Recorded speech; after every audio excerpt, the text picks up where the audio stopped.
Picture a monastery in the early 9th century, somewhere in what we now call Alsace. The stone walls are cold, the air smells of parchment and ink, and sunlight spills through narrow windows into the scriptorium.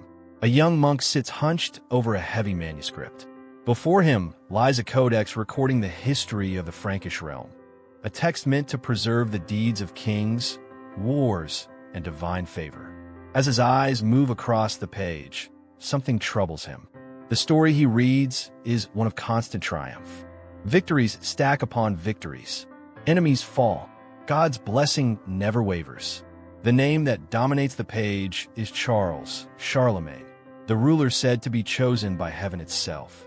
The monk turns toward an elderly brother resting nearby, his sight long gone, his face weathered by age and memory.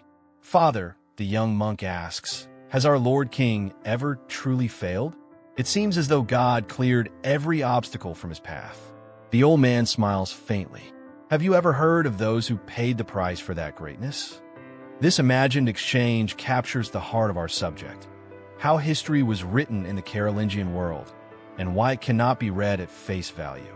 Our understanding of Charlemagne's rise depends heavily on a specific group of sources known as annals, especially the famous Annales Regni Francorum. These texts shaped not only medieval memory, but also modern perceptions of empire, kingship, and legitimacy. Annals are among the simplest forms of historical writing. Their name comes from annus, the Latin word for year. In their earliest form, annals were little more than brief yearly notes. Who died, who ruled, which war occurred. A single sentence could carry an entire year's memory. This tradition stretches back to antiquity, but it found new life in early medieval monasteries. In Western Europe, annals likely began as marginal notes scribbled into Easter tables, charts used to calculate the date of Easter, a central concern for Christian communities. Over time, these notes grew in importance. What started as practical record-keeping became a way to preserve the past. Irish and Anglo-Saxon missionaries helped spread this habit across the continent, and eventually annals became independent texts in their own right. By the late 8th century, under Carolingian rule, annal writing flourished. Monasteries across the Frankish world kept yearly records, usually intended for local use. But something changed between roughly 787 and 793. During this period, a new text was compiled, the Annales Regni Francorum, or yearbooks of the Frankish realm. These were no longer simple monastic notes. They were carefully assembled from older records and newly written entries, most likely by clerics working at, or very close to, Charlemagne's royal court, the Hofkapelle, his administrative and intellectual center. While we do not know the authors' names, the intent of the work is unmistakable. The Annales Regni Francorum present a sweeping narrative of Carolingian ascent. The fall of the old Merovingian kings appears orderly and justified. Pippin III's seizure of power is framed as lawful and blessed by the Pope. Military campaigns unfold as near unbroken success stories. The Franks march, enemies submit, and divine approval seems constant. Defeats, when they occur at all, are minimized or quietly ignored. Internal dissent fades into the background. The king appears always in harmony with his people, listening to counsel, enforcing justice, and acting as God's chosen ruler on earth. This was not accidental. These annals were not neutral records. They were instruments of political memory, designed to legitimize Carolingian rule, reinforce authority, and project an image of inevitable dominance across a vast and diverse empire. Yet this official story raises an unsettling question. What happens to the voices it leaves out? Because beneath the polished surface of imperial triumph lies another layer of history, written not in royal scriptoria, but in quieter monasteries, by monks who remembered loss as clearly as victory. If the official annals tell us how Charlemagne wanted to be remembered, what do the forgotten records reveal about those who stood in his way and lost? To understand Charlemagne's image as the undefeated ruler of Christendom, we must look closely at how the Annales Regni Francorum portray his reign, and what they deliberately emphasize. From the beginning, The annals frame Carolingian power as morally and divinely justified.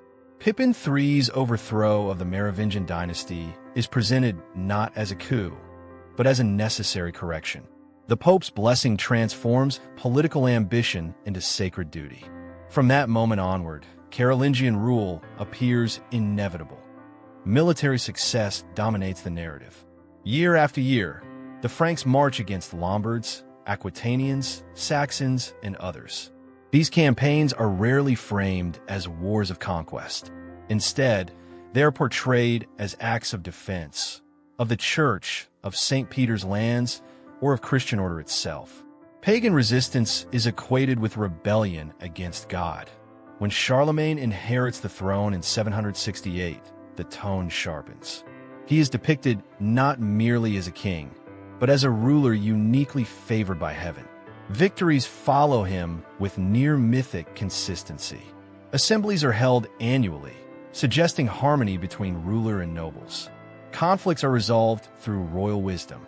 Disorder yields to imperial stability. But the most revealing aspect of the annals lies in what they barely mention. In 778, Charlemagne's army suffered a devastating defeat at Roncesvalles Pass during the retreat from Spain. Rearguard forces were annihilated, and valuable treasure was lost. Later legend would immortalize this event in epic poetry, but the official annals treat it as a footnote, if they mention it at all.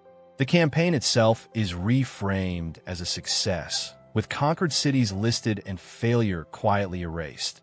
This selective memory continues throughout the text. Rebellions are downplayed. Resistance is framed as treachery rather than political opposition. The empire appears unified, even as it stretches across culturally distinct regions with long traditions of autonomy. After 800, when Charlemagne is crowned emperor in Rome, the annals adjust their focus. The king becomes the center of a wider world. Envoys arrive from distant lands. The Pope himself seeks imperial protection. Former borderlands, such as Saxony, are shown as fully integrated, symbols of total transformation under imperial rule. Delegation of power to Charlemagne's sons further reinforces this image. Authority flows outward from a single, unquestioned center. The empire appears stable, orderly, and permanent. Modern historians generally agree on the purpose of this narrative. The Annales Regni Francorum function as official historiography. They were meant to circulate across the empire, shaping how Charlemagne's reign was understood by contemporaries and remembered by posterity. In short, this was propaganda. Not crude or obvious, but subtle and sophisticated.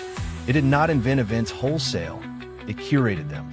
By emphasizing success and suppressing failure, the annals created a model of kingship that later rulers could imitate, even as the empire itself began to fracture.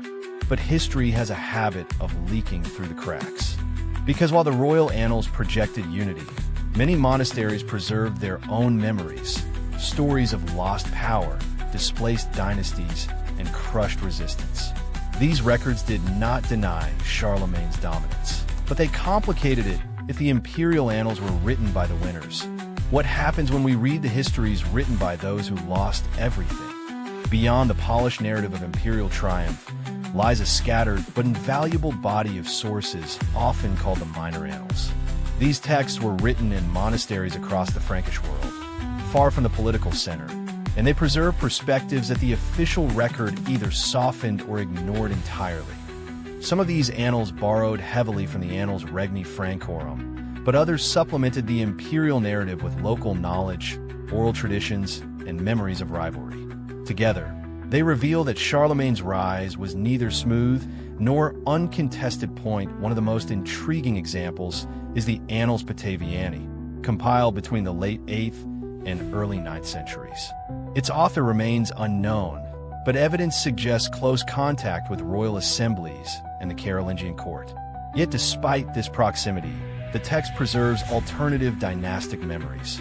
Most famously, the Annales Bataviani record Charlemagne's birth year, information absent from other sources and still debated today. More importantly, they carefully note the birth of Charlemagne's brother Carloman and Carloman's son, Pippin. These entries subtly remind readers that Charlemagne was not the sole legitimate heir to power. In this version of memory, Carloman's lineage mattered. His branch of the family was not erased. Even decades later, the Annals preserve the knowledge that the Carolingian dynasty could have taken a different path. The same text records the rebellion of Pippin the Hunchback, Charlemagne's own son, who plotted against his father in 792. While the official annals reduce this to a moral failure, the minor annals preserve the fact that alternatives to Charlemagne's chosen succession once existed.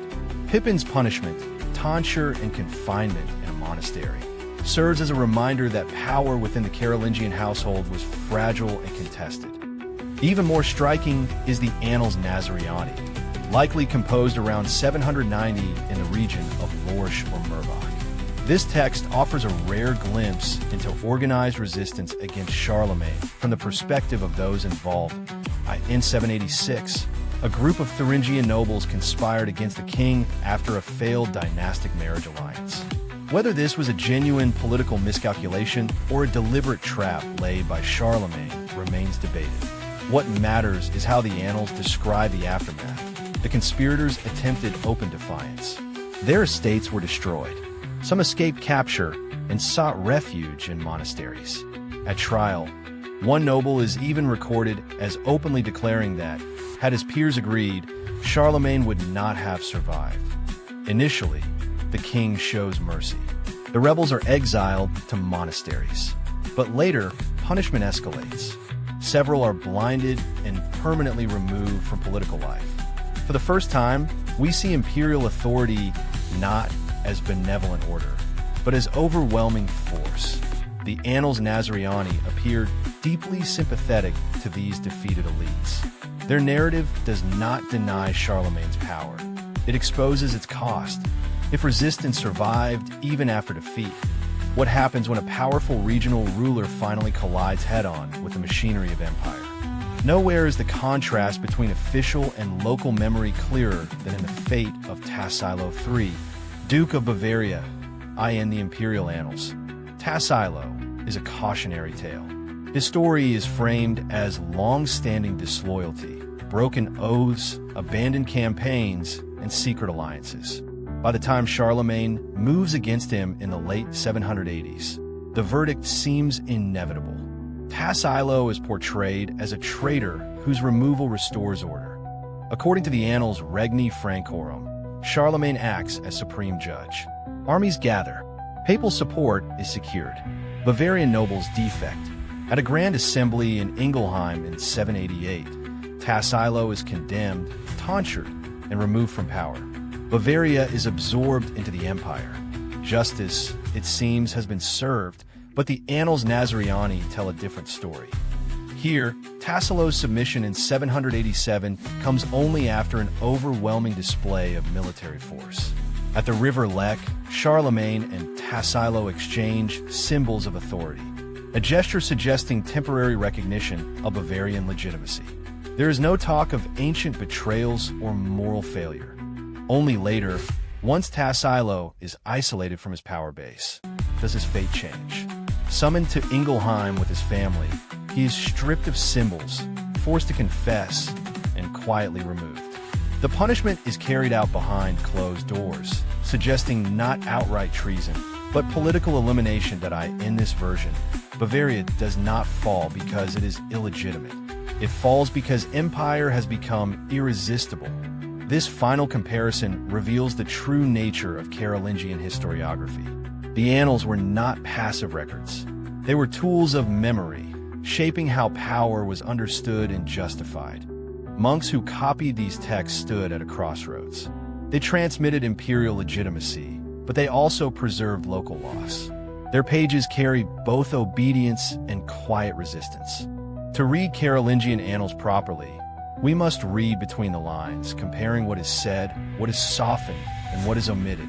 Only then can we see empire not as a seamless whole, but as a fragile structure held together by force, faith, and carefully written memory. Because if history is written by those in power, the margins may be the only place where truth survives. history does not only belong to kings and conquerors. It belongs to the defeated, the erased, and the nearly forgotten. If you want to explore the hidden side of empires and the whispers left behind in monastic ink, subscribe to Timeless Whispers, because some truths only survive in silence.